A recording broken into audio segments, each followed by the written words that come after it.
Hey guys, it is Tristan with Nerdouts Newsstand, and I have been doing these Ask the Expert segments for a few weeks now, and it's been going really well, but I never expected someone to come on like Dan Jurgens, and I just wanted to preface this interview by once again saying thank you to him for letting me do a short interview, about 45 minutes, and able to really dig into some of the history he's created, some of the characters he has infamously killed, like Superman, and look at him as a person. And it was quite an honor. So let me know what you guys think. Now on to the interview.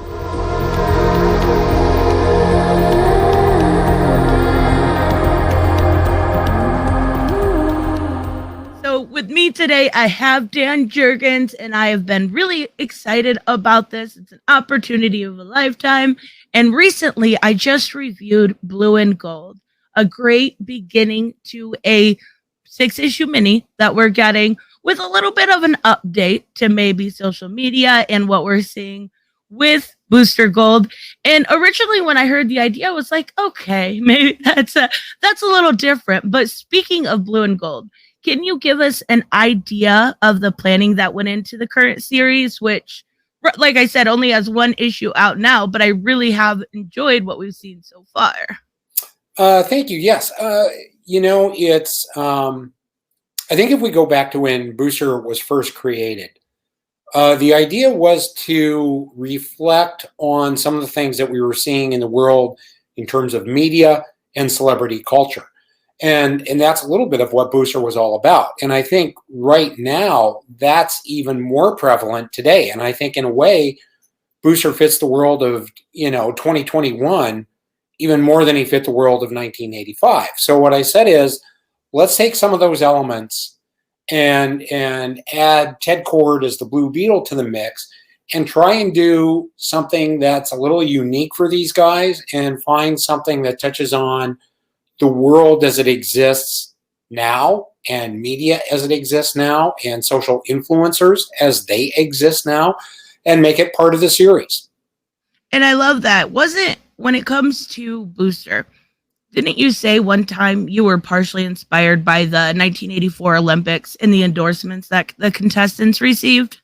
Yeah, in part. In that, if we go back to that time, the concept of amateur athletes was a little bit different than it is now.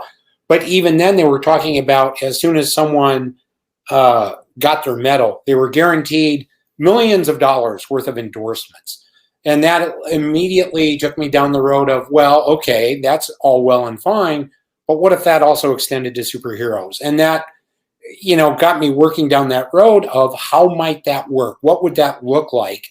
And really, I thought it was a very natural way to go and a very logical conclusion for anyone who's going to put on a costume. So I started to go down that road and building it out now. And one thing I would add, by the way, is that this is an 8-issue series, not 6. Oh, I'm so sorry. That's okay.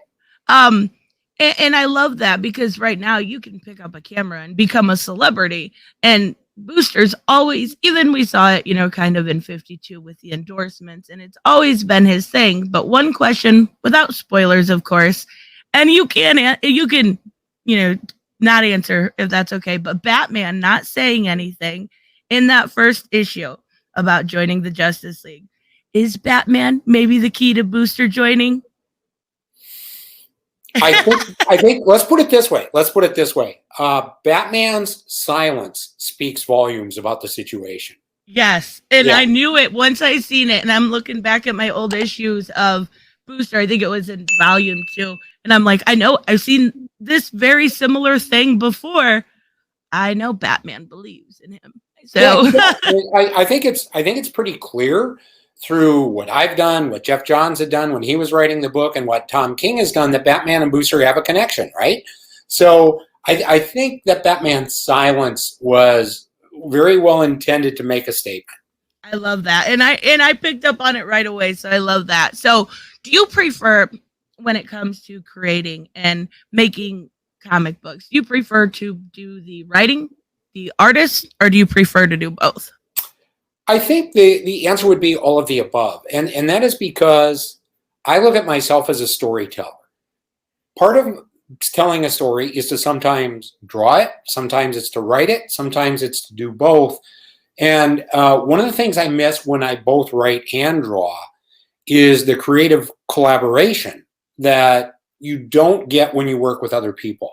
Right. So in this case, having Ryan Sook on the book is absolutely fantastic because he is so thoughtful about what it is that he's doing on the page. And I think he's built out a very unique look for Ted and Booster and the style of the book itself, which is very important. At the same time, I have just finished drawing an issue of X-Men Legends for Marvel that was written by Fabian Nicieza. So it was fun to work with him too. And I enjoy doing both.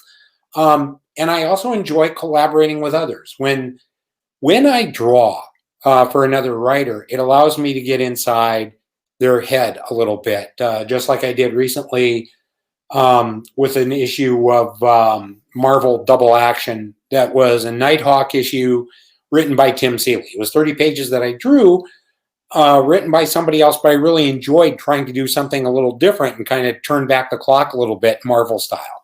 So it's all part of telling the story. That makes a lot of sense. And to me, Booster Gold is a much deeper and more complicated character than what some people understand. Yes. And what drives me crazy sometimes is how he's handled. He is handled sometimes like he is more of a joke and incompetent.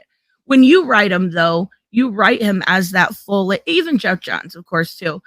Is that something that when your creation, something you made, something you put your heart and soul to, is taken off as a joke? Is that something that bugs you generally? Well, but I always get bugged when I see a character who I think is written inappropriately and misses out on who that character is. Booster is not incompetent. Booster is competent. And the way I always phrase it to people is that he does have his limits. He is not perfect, but I think that's what makes him interesting. You know, if there's a plane that is going to crash into the middle of Metropolis, Superman is capable of flying up, catching the plane by its underbelly, gently moving it toward Metropolis Airport, lowering it right at the gate that it's supposed to end up at anyway. Everybody can deplane without so much as getting their hair messed up, right? If Booster does it, he flies up to rescue the plane, and yes, he wants credit, so he lets CNN know on the way that he wants them to film it. But then as he's lowering the plane, he struggles with it, so the wings clip a couple of office buildings on the way down and cause some damage. And eventually it's spinning a little bit out of control, so he has a hard time finding it, but eventually he lowers it down in the middle of a busy intersection where it's going to sit for the next 5 or 6 days. In the process, people are saved. No one dies. There might have been a couple of broken arms on the plane. He still did the job. He just couldn't do it as well as Superman, which, frankly, no hero should be able to do the job as well as Superman. So I think that pretty much sums up who Booster is. Yeah, I think that's perfect. And talking about Superman, I recall hearing that you, in the other superhero or Superman writing team, had a different idea to bring Superman back from the dead when it was simpler during the death of Superman. But when the death became so huge, you kind of changed it. Do you recall any of what the original plans were? Well, we didn't have an original plan in how we would bring Superman back.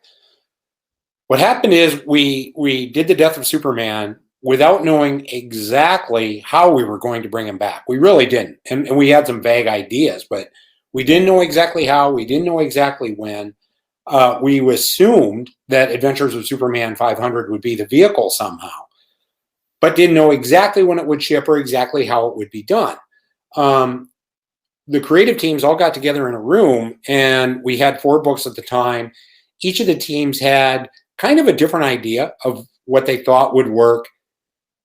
We didn't agree on how to do it. And it's not like we were at each other's throats. It's just that we all had different ideas, thoughts, and directions. And at one point, Louise Simonson said, who was writing Man of Steel, kind of said something like, well, gee, it's too bad we can't all do our own idea somehow, or something to that effect.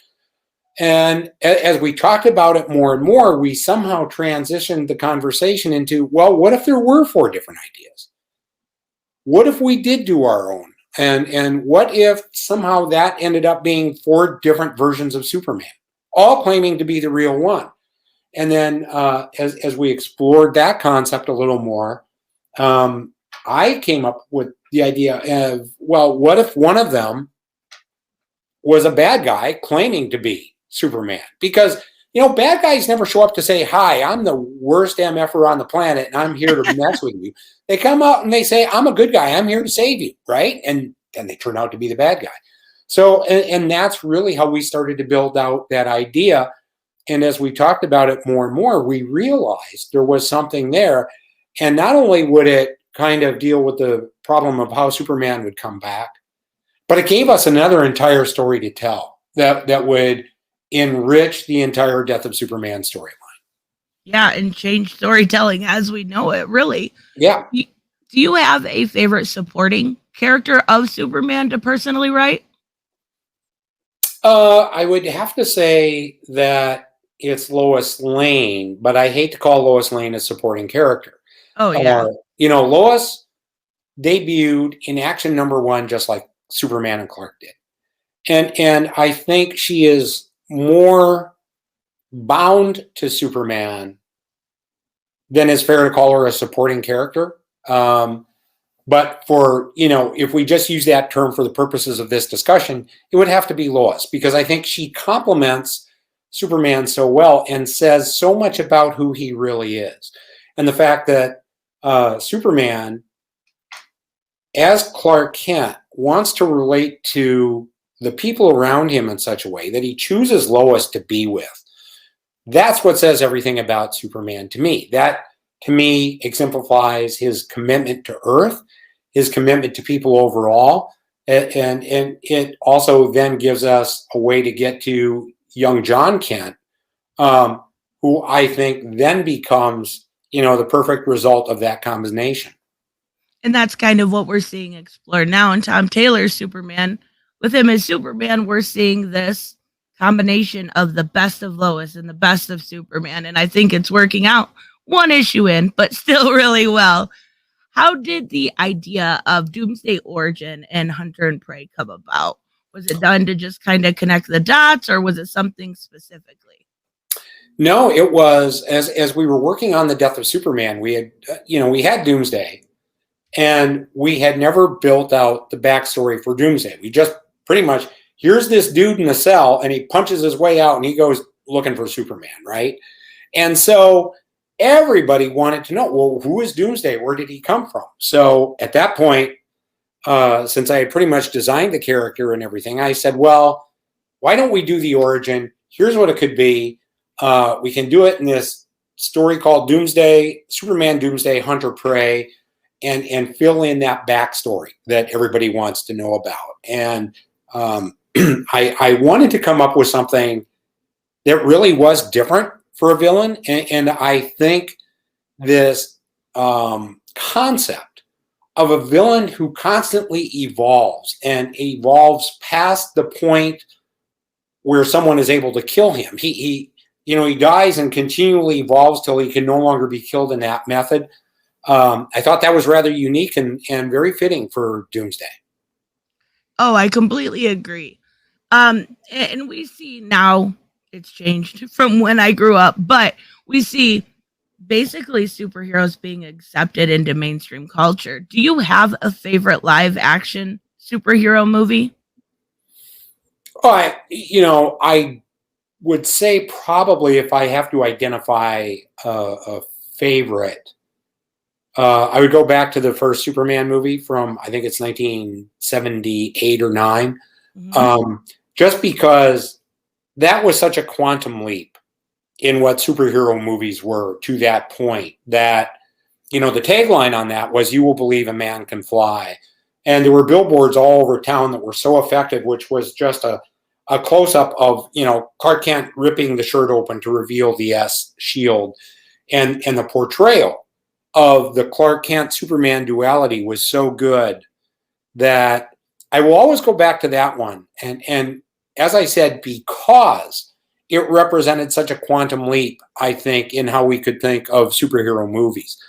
Obviously, there have been other movies that have come out after that that I think are better superhero movies.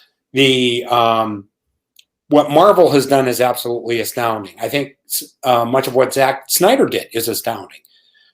But I go back to that one as my favorite because of what it represented to me at the time, and I think what it did for superheroes on the whole.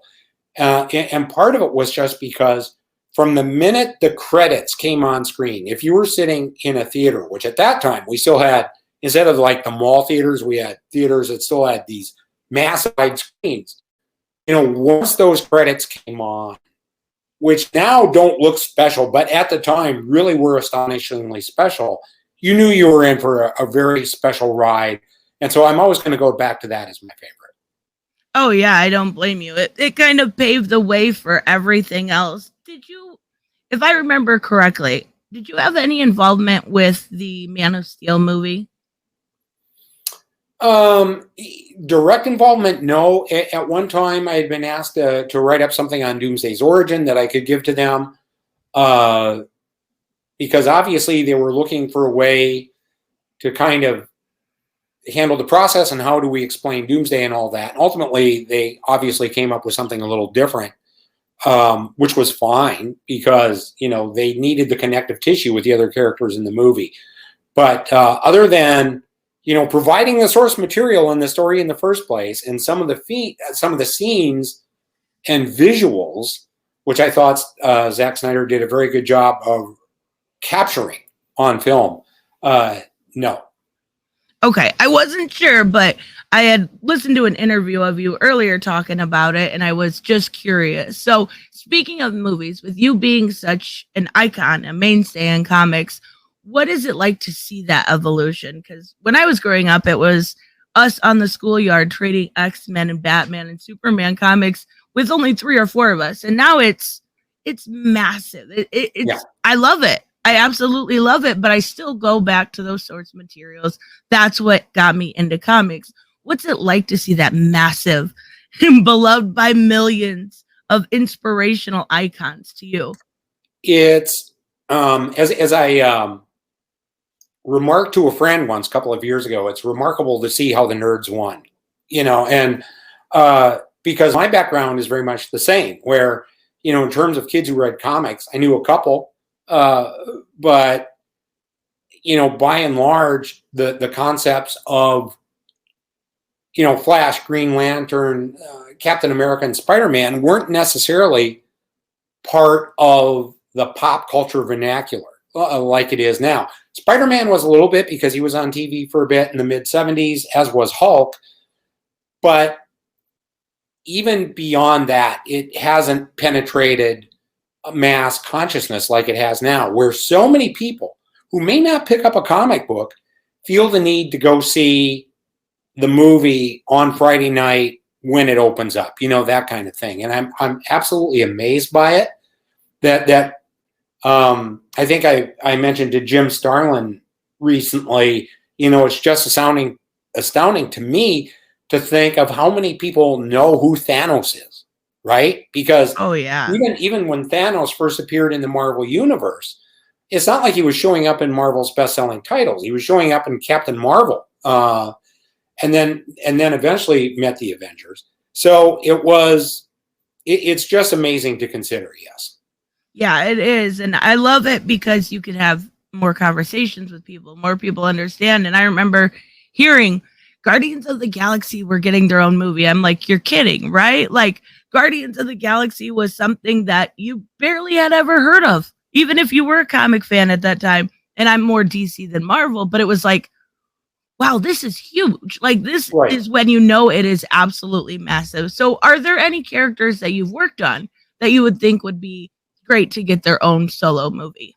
Oh, plenty. And it won't surprise anyone if I start with Booster. But I think the massive and astonishing success of the Marvel movies to me is not that they made the Avengers work.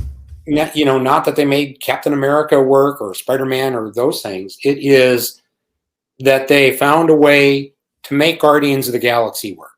That they've gotten so deep into their bench that we've seen Doctor Strange and we're going to see Shang-Chi. And, that to me is the magic, that you can find these secondary and tertiary level characters, the B and C listers, as they say, and make that work. And I certainly believe that should be, job number one for DC and Warner, which is to do the exact same thing with theirs. Oh, yeah, I absolutely agree. A lot of times we talk about how that can be done to get caught up. I think it's just a, introduction of those characters, making them mainstays like Captain America, but it's just going to take time. But when it comes to Booster, about the live action movie, did you have any involvement when he was on Smallville? No, I really didn't. Jeff Johns wrote that episode and obviously was well acquainted with the character. So no, I did not have any involvement with that. I remember Jeff sending me the script. I remember him showing me some photos from the set with the actor and everything, and I was actually quite delighted with it. I thought it was a lot of fun. Yeah, it definitely was. I was surprised to see him and then Jaime Reyes. It was really cool. So, do you care to tell us a little bit about your Metal Man mini that you did with Mark Carlin? Any insight as to how that process went? Yeah, it was part of the idea was at that time that if at DC, if they were going to bring an old property back, which Metal Men was, they just wanted to say, what can you do to put a new spin on it? And for us, the idea was to set something up where the Metal Men were based on living counterparts. And that seemed to make sense. We had a lot of fun doing it. And, it ended with Doc Magnus actually becoming one of the Metal Men. And I'm not so sure that was quite the right way to go, because I think he's more interesting when he's human. But it was a lot of fun to do. And I think part of it is just because drawing those guys and the bizarre shapes and everything that they're able to inhabit, it's fun. For artists, it's just a little different. Yeah, I definitely enjoyed it. And then when it comes to Marvel, your work at Marvel, you had a very long run on Thor that did a lot with the character. But what surprised me the most was how during, I guess, mainly the back end of it, you kind of used it where it felt like a Superman type story. What if the human half wasn't involved in a god, right? So what kind of being would he become? What was the connection? Was that connection between Thor and Superman coincidental, or was it intentional? Was it something, kind of universal among such powerful characters? Well, I think if you don't mind, I'd have to rephrase the question a little bit, and I'll do so by explaining this. I'm sorry. And that is when I took Thor on, I had friends ask me, why would you write Thor? Isn't Thor exactly the same as Superman? And I said, no, not at all. They're very different characters. To me, Superman is human first, and everything he does is an attempt to be human. Thor is a god who comes to Earth for a bit, but never really renounces his godhood, right? And I do not see Superman as Kryptonian much in any way, shape, or form. He has no memories of Krypton. He wasn't raised as a Kryptonian. It's an alien form of life and behavior and language and everything to him. Thor, on the other hand, is a god. And he was raised very much in that environment. And as I said, has never really renounced it. So to me, that's why in the very first issue of Thor, I'd have people on the street come up to him and say, is it true you're a god? And he could say, verily, I am. Yeah, that's who I am.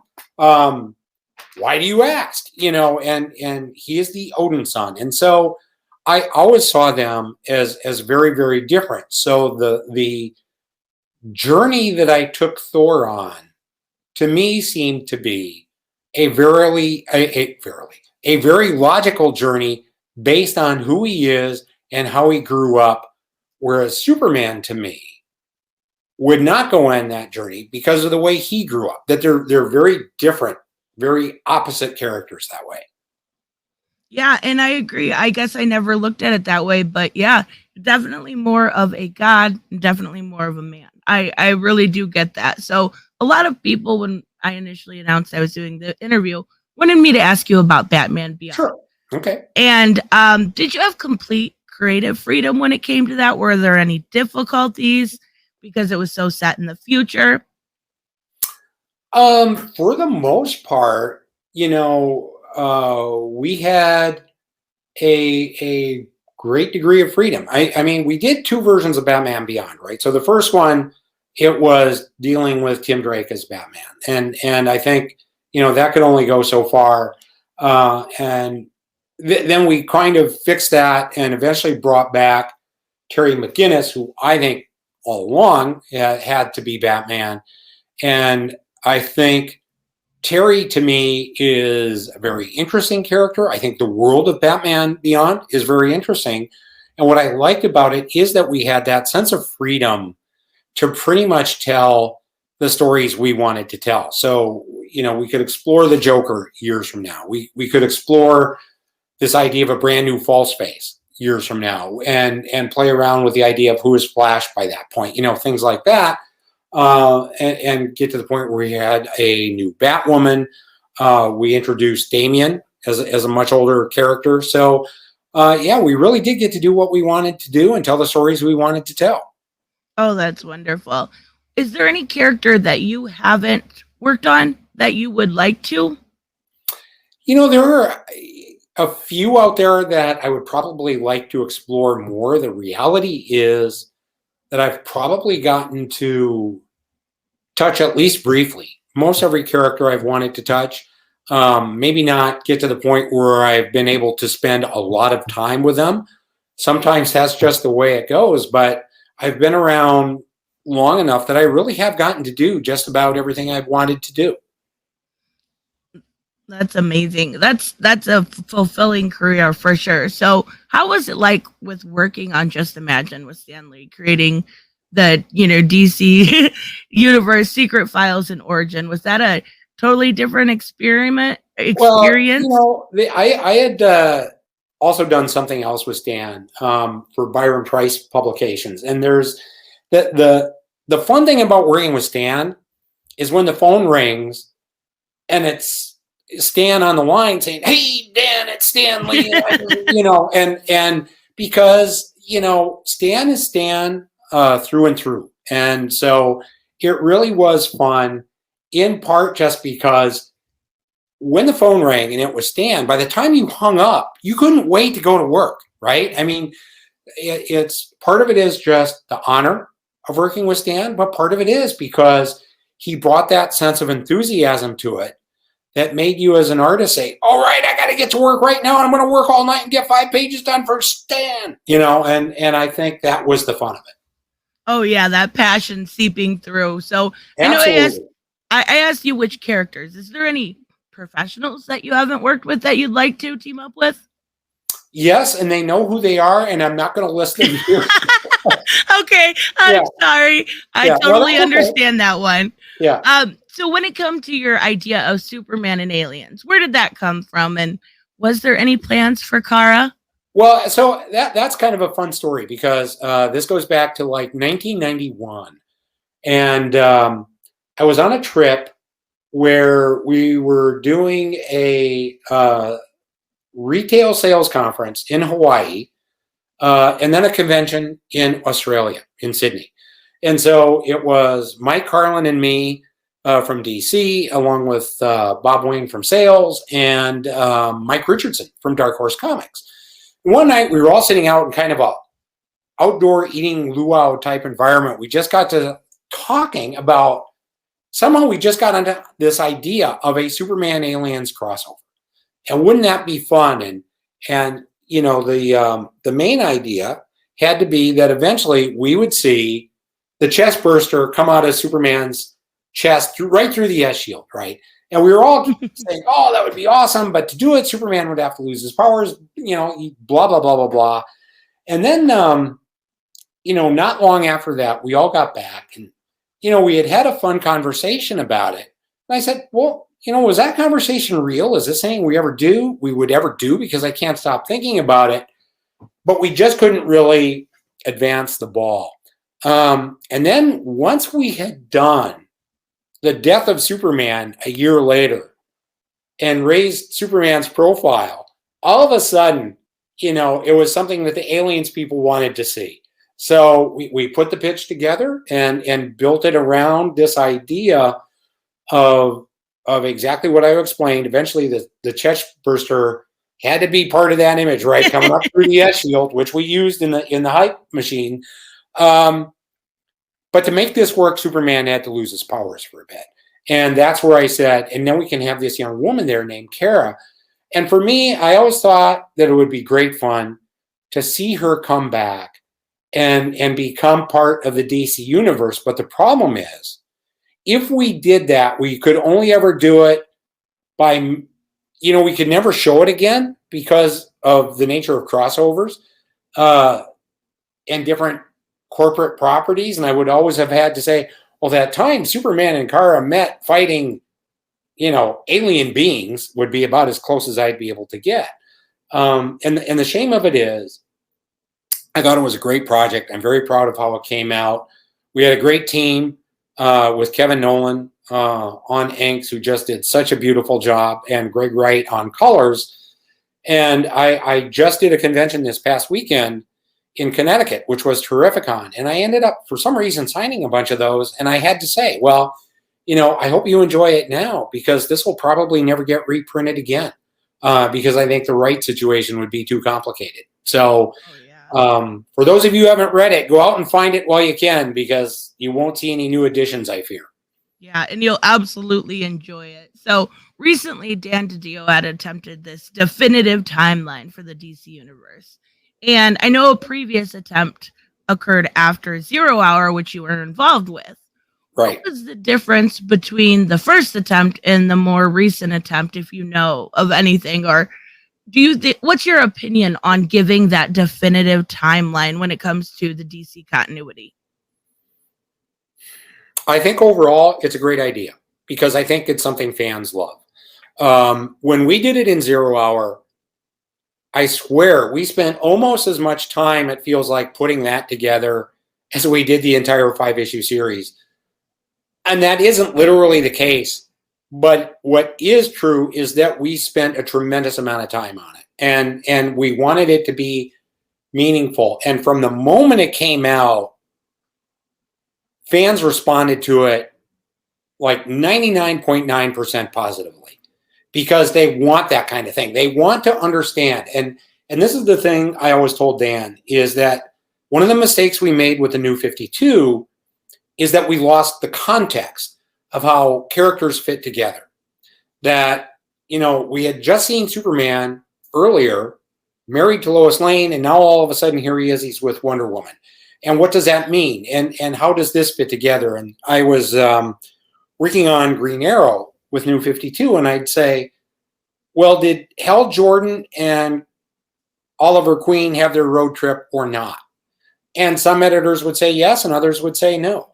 And if we didn't know as creators, then fans didn't know. And that meant fans didn't have context for how heroes fit together.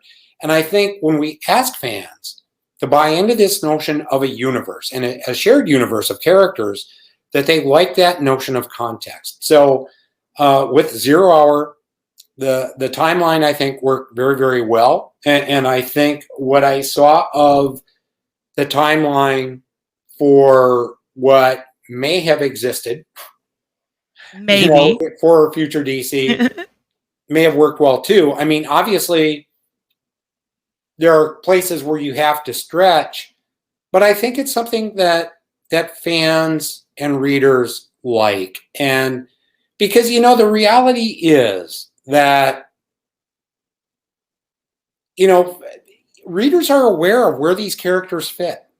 We can't tell them, you didn't read this, it didn't happen, because they know they read it and they know that it happened. That's the reality of comics, right? And to come out and say, well, there is no Earth X and there is no Earth 2, you might have read about it, but it doesn't exist anymore. It doesn't really work, because they read it. They know it's there, and they in many cases liked it. So I think without becoming slaves to continuity, I never mean that, but this idea of being able to build a universe and timelines in which these characters can coexist is generally important. Oh, I completely agree. That's one thing reading now into Infinite Frontier. I'm like driving myself crazy. What Earth is this? Where does it, we've got Crime Syndicate. Obviously, we know they're not on Earth Alpha, and I drive myself crazy, but I'm waiting. I'm being patient. Here's the problem. There's an old saying in sports about football teams. Everybody knows I'm a football fan, right? And there's an old saying about football that as a coach, if you think you have more than one quarterback, it means you don't have any. And that makes a lot of sense because it means you can't decide who to start, who's the guy. It means you really don't have one that stands out. And I think to a certain extent, if you think everything exists, then in a way nothing exists. Yeah, because and that it gets too complicated. Yeah, and that's exactly what I said. The problem was after Death Metal was if everything matters, then at a point nothing matters. You need structure. There has to be structure. Exactly, and I'm hoping we get there with the Infinite Frontier mini, but that was one thing that was just driving me crazy. And speaking of something that may or may not have existed, and I don't know if you can or cannot answer this, did you have any involvement with the different generations, the 5th generation 5G? Yes, yeah, and I think it's fairly obvious that became a different sort of project from what it was originally set up to be, and I think it became like Generations Shattered and another companion book that I think were a lot of fun, but obviously it's very different from what was originally talked about, and I think. Not by me. It was put out by DC's own publication machine as what Generations would be, which is too bad because I think we had set up something that would have been, rather profound. Oh, I agree. I think sometimes comics as a fandom doesn't like to evolve or change. They like to see the same things. And they like to see their favorite characters, and it's hard for them to accept new. And that's really unfortunate. That's why I like talking about some of the new characters or doing origins. But I knew when I set out a timeline trying to go through the 5G stuff, I was just so confused. But speaking of Generations, how much of that was the original plan or how much of it changed? Is there any, I know it was only 2-part at this point. Is there any going further? Is that it? Oh, there were a lot of changes. I mean, what we ended up with didn't bear really much resemblance at all to what we originally started with, in part because what we originally started with was supposed to be something that was much, much different and kind of a definitive explanation of the DC universe. What we ended up with, which was more of its own story that took place in its own universe, I think there would be a way to do plenty more stories like that. I don't think it'll happen because of all the changes we have seen at DC over the past year or so, that it's a very different place now. I don't know that they want to pursue that, which is too bad because I think there are ideas and concepts there worth pursuing that I think people would like to see, but I just don't think that it's in the cards. Oh, that makes sense. So I've got one last question for you. Back when DC would do their 5th week events, you did your unique universe. It was an Elseworld. It was totally different, right? The Tangent universe. Yeah. You care to share any interesting details about the genesis of that project or the Superman's Reign follow-up? Sure. Really, what I always found interesting is I had a couple of conversations early in my career with Julie Schwartz, just asking him about kind of the Silver Age, and this idea that they just took the character of the Flash, the character of Green Lantern, Atom and more, and just said, well, let's try it again, but re-envision it a little bit. So, when Flash came back, instead of Jay Garrick, he was Barry Allen. And instead of the World War I style helmet, he wore the red mask and an all red suit. And really what stuck with me in those conversations was this idea of taking these names and just re-envisioning them and saying, let's pretend we're just going to start all over again. We'll use the names, but we'll start all over again. So I had conversations with Paul Levitz and Mike Carlin at DC saying, what if we did that again? What if we just took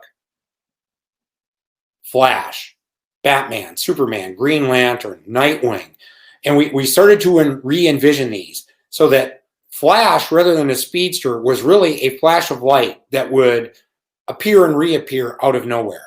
And that Green Lantern, instead of being a character, was really about a Green Lantern and a woman that would carry that lantern around through cemeteries where she could bring people back from the dead to right the wrongs in which they were killed. Or Nightwing being more, instead of a single character, a paramilitary organization. And Adam, instead of being a diminutive character, being the most powerful character in that universe. And so I wrote up pitches on probably like 30 characters. We winnowed those down to, the initial, I think, 10, 12 books without using Superman, Batman, or Wonder Woman. And what we did is we gave each of those character blurbs, one paragraph basically, to different writers and said, here it is, run with it. Here's Metal Men. Run with it. Here's Doom Patrol. Run with it. Here's, just because I thought it was a great title, I ended up doing that one. Here's Nightwing. Run with it. Take these concepts, take these names, take the Joker, Carl Kiesel, and just run with it. And in a way, that Joker was very much the precursor, I think, to kind of a Harley Quinn type character. Oh, right. So, yeah, and just run with it, and we'll call it Tangent, and it's its own universe. And, I always had hoped that we would see more of it. We didn't, unfortunately, but, more than we did. But we did do Superman's Reign, and it was a lot of fun. And I think the different creative outputs that went along with that were a lot of fun as well. Oh, yeah. I think even as a reader, it was a lot of fun to check out and know these characters, but not know these characters at all. Right. So I wanted to thank you so much for coming on here today. I really appreciate you making time and kind of giving me, crazy nerves, but it's so worth it. It's so worth it. It was my pleasure. Thank you so much. I appreciate it. You're welcome. Bye. Yep. Goodbye.